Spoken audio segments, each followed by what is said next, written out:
Unrest in Ethiopia's Amhara region, where Fano rebels who fought with government troops in Tigray 2 years ago are now battling the army. What's driving the conflict? And how's the government addressing the region's long simmering grievances? This is Inside Story.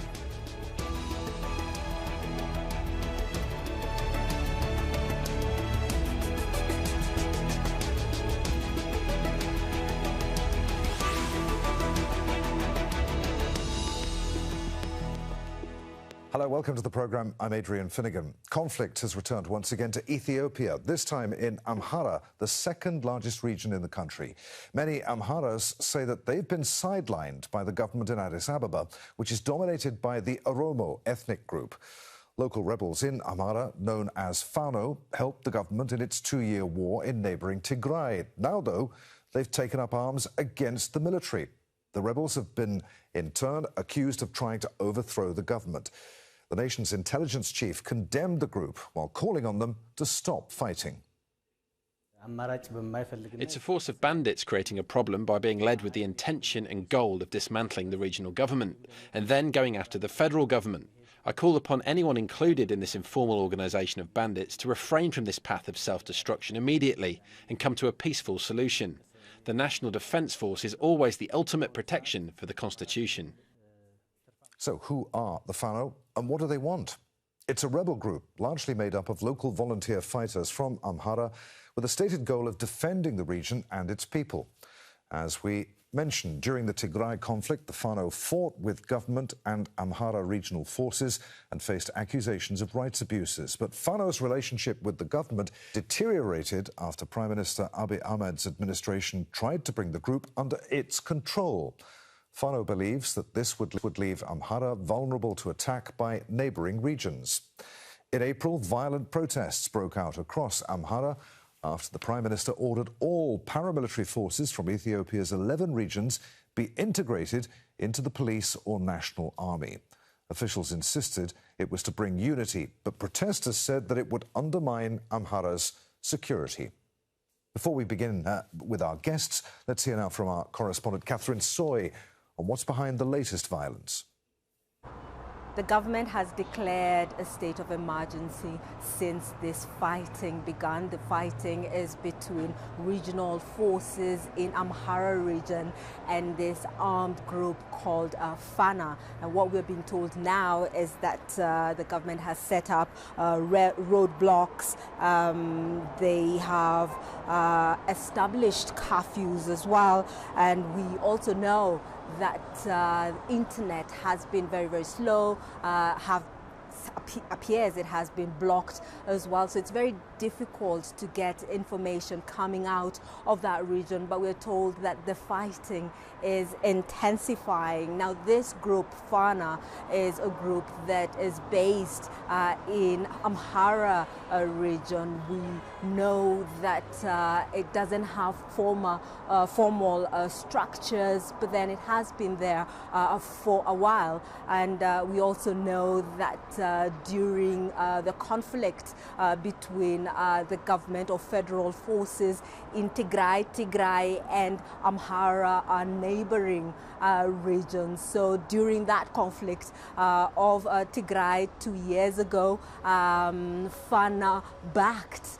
the government, and somehow the government provided weapons to Fana, and that is what the fight is about now, because the government wants to disarm these fighters, but they say no.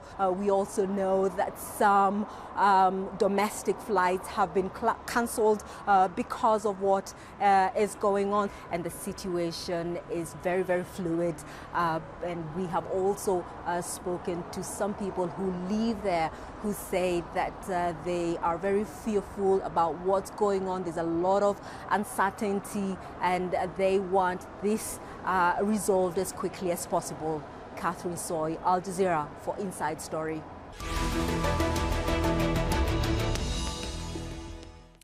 Let's bring in our guests then. From Jigjiga in Ethiopia, we're joined by Kamal Hashi Mahmoud, who's a member of the Ethiopian Parliament. From New York, we're joined by Johannes Waldemariam, an academic at Ethiopia, researcher specializing in the Horn of Africa. And from Charlotte, North Carolina, Tewodros Tiafe, chairman and founding member of the Amhara Association of America. Gentlemen, welcome to all of you. Let's start with you, Tewodros. Many people outside of Ethiopia may have interpreted Fano fighting alongside the National Army in Tigray as support for Prime Minister Abiy Ahmed and his policies. Was that not the case? No, that is not the case. This is really a complete misunderstanding and naivety of the Western observers of what's happening in Ethiopia.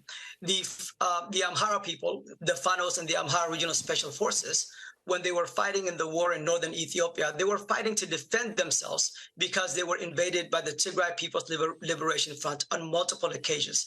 So the fight in the war in northern Ethiopia by the Amhara people was mistaken as a support of Abiy Ahmed, when in actuality, what it was really was a defense, a self-defense against the invading forces of the Tigray People's Liberation Front. But it's really critically important to give your audience some context. What we are witnessing right now in the Amhara region is a buildup of decades-long political marginalization, subjugation, and genocide being committed against the Amhara people by successive regimes in Ethiopia, starting out with the Derg regime, followed by the Tigray People's Liberation Front, and now by Abiy Ahmed Ali and his Oromo Prosperity Party. Since Abiy came to power, the atrocities against Amharas have escalated, in which thousands of Amharas have been massacred in his home region of Oromia, and over 1 million Amharas have been ethnically cleansed from that region, as admitted by his government. And now the same policy of targeting Amharas in Oromia has been implemented in Addis Ababa and Amhara region, where thousands of homes in Addis Ababa of non-Oromos, majority Amharas, have been destroyed, and over 20 mosques also destroyed, leaving hundreds of thousands of Amharas and non-Oromos to be homeless, many of them ethnically cleansed from Addis Ababa. Since Abiy Ahmed came to power, this is what people have been witnessing. The current fighting between Abiy security forces and the Amhara people started when Abiy Ahmed unilaterally, unconstitutionally, and without consultation with the Amhara people, sent his security forces to disarm and dissolve the Amhara region special forces, and started attacking the Fanos, while simultaneously arresting dozens of generals, politicians, human rights activists, and the youth. In the past week, over 4,000 Amharas in Addis Ababa have been arrested and placed in concentration camps.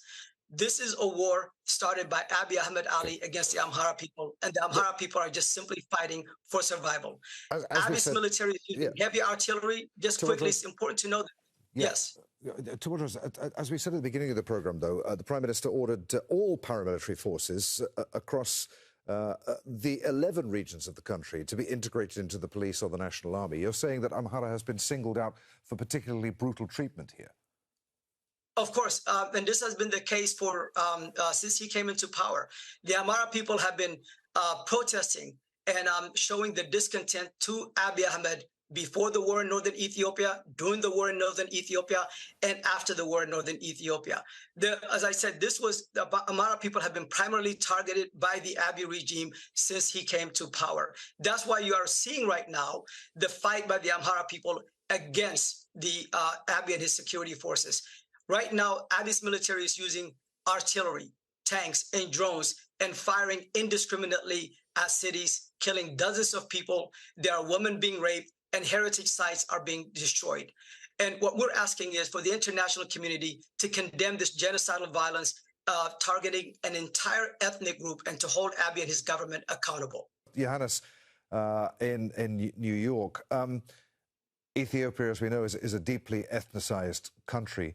To what extent has Abiy Ahmed made tensions worse? In the early days of his tenure, his words, including his inaugural address in which he acknowledged past wrongs and his commitment to addressing identity and border concerns, were welcomed by people in Amhara. So why are people so dissatisfied with his leadership? What's gone wrong? Let me address the initial speaker a little bit, because he alludes to the Amhara being marginalized historically. One can take the long view and the short view in this issue. And the long view actually is the direct opposite of what the speaker was saying. The Amhara were the privileged people in Ethiopia, and the Oromo people, although they are the majority, have been marginalized and oppressed, even unable to speak and develop their language. So it's a complete historical revisionism to present the Amhara as the victims.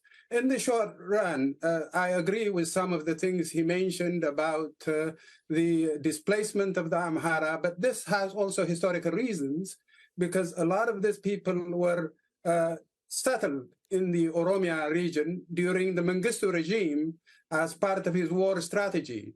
And there were people there already. And so the people began to resent them from the very beginning because they were coming to their land. So this is a little bit of a twist in the historical, facts that existed. And then in terms of Abiy Ahmed has made things much worse. He is very much of an adventurer. The war he waged against the Tigrayan people, the genocide, really, that he committed against the Tigrayan people is something that has not been witnessed since Rwanda in Africa. And so within 5 years, he has polarized the country to the point where it's disintegrating. To begin with, Ethiopia is really was sustained by Western budgetary aid and political and military support. It's a very weak state to begin with. I know in US foreign policy, it's described as the anchor of the Horn of Africa.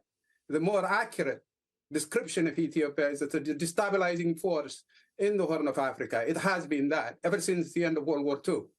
And the beginning of Ethiopia itself is, most people don't realize this, but it was, Menelik, the emperor, of the founder of modern Ethiopia, was conquering southern Ethiopia, the Oromo region, and essentially colonizing along with, there wasn't just a European colonialism in Africa, there was an African against African colonialism. And Menelik was positioned historically in an ideal situation where he can get weapons from the Europeans by manipulating this power or that power and using the mythology that is the Orientalist mythology that deeply exists in the Western world. He was able to acquire weapons and conquer the southern lands. And so what we're seeing here is something that has been building up for over 100 years. And finally, things are coming to a boil, and we're witnessing now, a country on the verge of disintegration, is my view. Kamal Hashi Mahmoud, what do you make of what you've heard from our two guests there? Is the country on the verge of disintegration? I think the country is on the verge of the other way. The country is on the verge of a unity which has never been seen. But I see difference going on. I see instabilities happening, and maybe people having their own complaints. But let's be honest now. The war with the Tigray region now has ended. There is a stability. We're in a good situation. And now the stability needed in the Amhara region, hopefully through this state of emergency, will come to be on order. And speaking of earlier, what the other guest said, of blaming the prime minister directly targeting the Amhara people, I don't see an individual issue here. Let's be honest. So the request which came from the Amhara people, why I say Amhara people is, the Amhara people are represented by their own government, which they have elected, democratically and officially, represented by their own government. So the federal government is giving response to the Amhara people. So it's not the prime minister only being now the only actor here. I know he's the pioneer of the leadership, but it's the federal government which is trying to work for the safety and security of the Amhara community, so that the ongoing instability ends and the Amhara people will come back again to live their own normal life, business as usual, being in peace, being in the well-known agriculture, in any other sector that the Amhara community are well-known for. So we have to see a lot of ways that this country is growing. We're having the greatest economy now and in East Africa, in a very good position in Southern Africa. So let's see those positive things that the country is, is achieving. But of course, situations like this happen. But we have to admit that the government is trying to spend to make sure that the country comes together. That's why law enforcement measures like the one now happening in Amhara region are needed to make sure that there is only one, strong army, federal, defense force that will be, watching for the safety and security of the whole community in Ethiopia, instead of rebels, running here and there to disturb the ongoing situations. I would argue that the other way is happening. And these little things will... Yeah, let's bring in Tewodros. He wants to get in here. Tewodros? Yeah, Adrian, as the only Amhara panelist here, if I can be given an opportunity to respond to both of these guests, I would really appreciate it, because there's really a lot of false claims that are being made here. Number one, in response to this member of parliament that's here, the Amhara people do not have their own representatives. They do not have their own government. In fact, the region is now under the state of emergency. The federal government is managing the Amhara region, and has been since April, by 5 federal agencies. The Amhara people have never elected their government. The source of instability in the region and in the country is Abiy Ahmed Ali and the Oromo Prosperity Party. That is very clear. The war in the northern Ethiopia has never ended. The cessation of hostilities agreement that was signed between the TPLF and the Abiy party was a flawed process that was not inclusive. It was exclusionary. It did not include all the stakeholders. It excluded the Amhara people and the Afar people from the process. And we had said at that time, we warned that there was not going to be peace in the country unless all the stakeholders are included. The Amhara people had their negotiation delegation ready to participate in the process. They were excluded. And as a result of that, we have another war started by Abiy Ahmed again in the Amhara region. What we are asking for is an inclusive process that includes all the stakeholders, or else what we are seeing right now in Amhara region will broaden to other parts of Ethiopia and possibly engulf the entire Horn of Africa. The Fanos right now have taken over and are administering majority of Gojam. They are inside the capital of the Amhara region in Bahar Dar, battling against the Abiy's military. Many parts of Gojam are now, Amina Wollo and Ashua and also Gondar are now under the Fano administration. So this is one of the largest regions in the country under Fano right now, and the fighting is continuing. And what we're asking for is for the international stakeholders to quickly come in and condemn Abiy Ahmed regime for the instability in the country, in the region, and to hold him and his government accountable, so we can move away from this regime into a civilian-led transitional government where we can have constitutional reform anchored on democracy, justice, and accountability, something that has escaped Ethiopians for decades. Johannes, I'll come to you in just a second. But first, Kamal Hashi Mohamud, do you want to respond to what you've just heard? I don't know where this comes, that the idea of mentioning that the Amhara people are excluded in any governmental decision-making process, and the fact and also the idea of saying that the Amhara people has never elected, like we had an election years ago where in Amhara region even other parties have contested. Of course, they have had some seats in both the regional and the federal parliament. But the Prosperity Party, which is leading the country, has won the majority position, and many people of Amhara ethnicities who are Prosperity members have really won the election, represented their people, and are leading the region, and also representing their community in key positions in the federal government.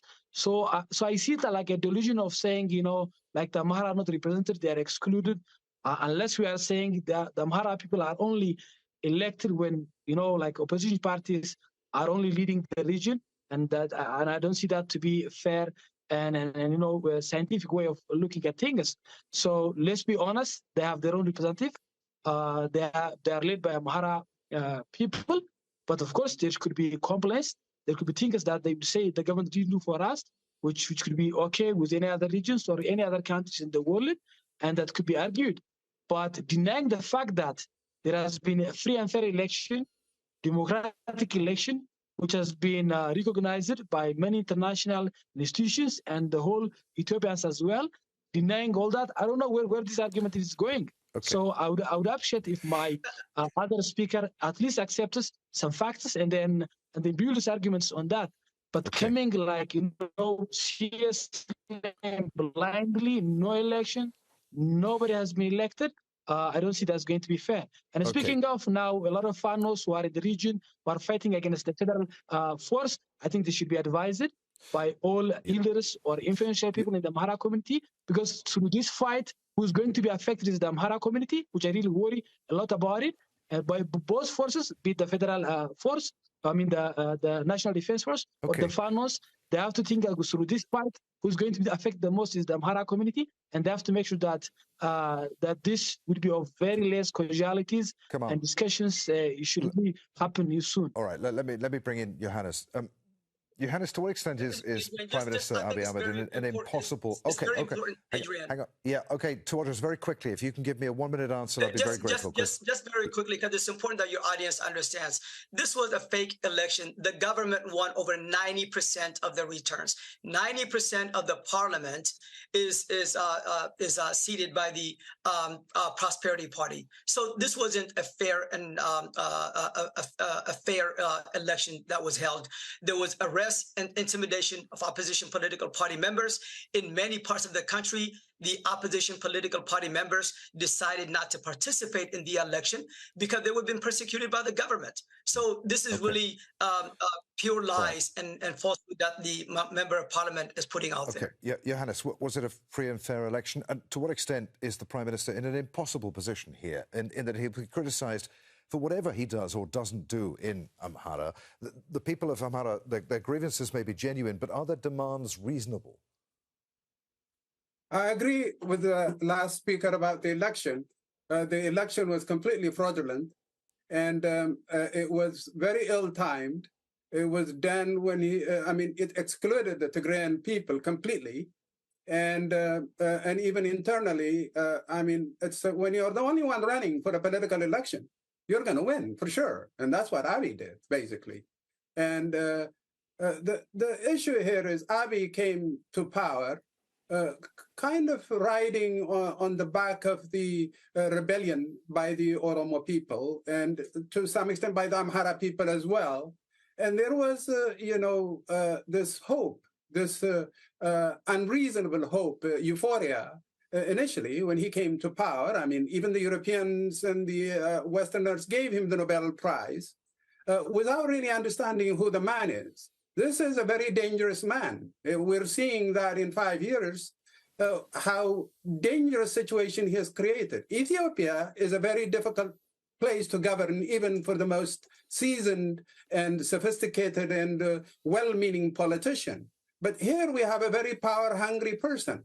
I don't know if you've heard, but he's building a palace for himself that costs about $10 billion, even when the Ethiopian people are starving and the economic situation is unbearable. He counts on Western aid. He counts on money from the outside, from the Middle East, from all kinds of places in order to build a country. And also, it's with regards to the Amhara, historically, there is no dispute that they have been the privileged people in Ethiopia. Anybody can tell you this. Even some honest Amharas can tell you this. But when Abiy Ahmed came to power, they expected him to be their puppet, basically. Abiy is not about anybody. He's not for the Oromo. He's not for the Amhara. He's not for anybody. Abiy is for himself. He's intoxicated with power, and he wants to stay in power at any cost. And that's why he didn't have any problem with 1 million people dying, and he's acting like everything is, like he hasn't done anything. The international community is not holding him on track again. And he is even talking about invading a neighboring country to annex parts of that other country. And this is just preposterous. Time is against us, gentlemen. We've got very little time left. So a brief answer from you first, Kamal, before I ask you another question here. How do you respond to that Abiy Ahmed is a power-hungry, dangerous man? I would say absolutely no. And the fact that my other panelists are only putting the idea only against the prime minister, who's a single person in the whole system of the government, is baseless and reckless. We have very strong government led by a party.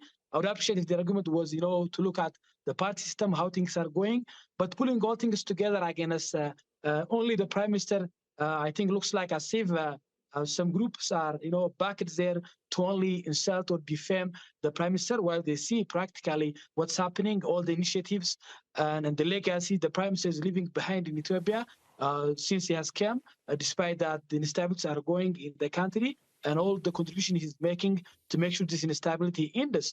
So I only see some hatred and inside hatred against the prime minister. I don't know the reason why they really hate him that much. That's only how I see all the ideas coming around are only out of hatred against the prime minister. I don't even see any interest that comes out of the need or the interest for the community in Amhara region. Had they been interested with the safety of the community, I would believe that they would use this time to speak of making sure that this war ends, making sure that this situation ends very peacefully and a very low casualty for the Amhara community in Amhara region. Okay. But all the arguments around are saying he's building a palace, right. he's going to rage war in the neighboring country. What's the proof? Okay. I'm sorry, Kamal, I'm going to have to interrupt you. We're almost out of time. But Johannes, a very quick answer from you as well, if we can, please. If I can respond to Johannes, yes, okay. Because there were some false allegations, Adrian, made about the Amhara people by Johannes. 30 seconds. 30 seconds. Number one, the Amhara people have not been privileged historically. That is false, and that is a lie that people are putting out there to justify attacks against Amharas. Earlier, he has said that the Amharas were settled into Oromia by the Mengistu regime, that there was resentment, and he justified the ethnic cleansing of Amharas, and these people are innocent people. That is really ridiculous. It should be a statement that should be condemned. Okay, look, you can't say lie there. Okay, it's that's an opinion that at the moment I can't substantiate here. But look, we're almost out of time. Johannes, 30 seconds. Is this conflict going to be brought under control without further bloodshed, or is it set to escalate? Just answer the question, please, as quickly as you can. This conflict is set to escalate because it is a people's resistance, and it's engulfed the entire region. Johannes? May I interject? Yes, okay. The fact that the Amhara were settled in the Oromia region and that they were privileged is not a dispute. Just answer the question. Is this conflict set to escalate? Oh, no doubt. This is a country on the verge of disintegration. This is not a country, I mean, if it's going to be salvaged, it would be a miracle. Yeah. And Kamal, are you confident this conflict can be brought under control? Yeah, absolutely. And the whole point of this state of emergency is to put it under control, because rebels in the Amhara region are doing whatever they want with their own interests, and the region cannot control this. So it came a demand, and hopefully it will end soon. But it needs a lot of effort, a lot of discussion. And I ask everybody to contribute this to come into control, even my other panelists. Gentlemen, I'm afraid we're going to have to end it. Many thanks indeed for taking part in the programme today. I really do appreciate it. As always, thank you for watching. Don't forget you can see the programme again at any time by going to the website at aljazeera.com. For further discussion, join us on our Facebook page at facebook.com/AJ Inside Story. And you can join the conversation on Twitter, our handle at AJ Inside Story. From me, Adrian Finnegan, and the crew here in Doha. We'll see you again. Bye for now.